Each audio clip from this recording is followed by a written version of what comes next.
আপনার এই গরু ছাড়া ছিল আপনার এই খাদেমপুর মোড় ছাড়াই ওই জায়গায়। তারপরে ওই বাস এসে পেছন দিকে মেরে দিয়ে চলে এসেছে।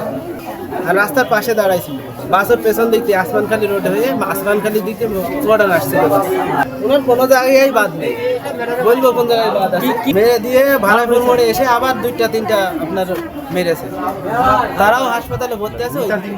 হাওয়া দিচ্ছিল মনে করেন যে আপনার আসমানখালি থেকে আসা, আসমানখালি থেকে চুয়াডাঙ্গা পান আসছিল, হলাইপুর পান আসছিল। বাস মনে করেন যে রাস্তার উপর থেকে মনে করেন যে এপারে হাওয়া দিচ্ছিল, মনে করেন যে আইসে মনে করেন মোটর সাইকেল আর ওর সহ দুইটা গাড়ি, আর ওর গাড়ি সহ মনে করেন একদম এই অবস্থা। গাড়ি মনে করেন বুড়ি হয়ে গেছে, বড় গাড়ি R15 গাড়ি ছিল, হাওয়া দিচ্ছিল গাড়ি। মোটরসাইকেলে সরাসরি আঘাত,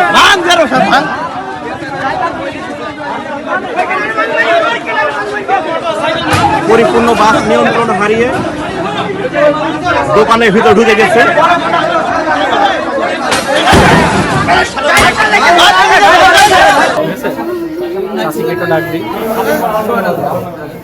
আমাদের ডাক করেছে আর ফোন নাম্বারটা বললাম।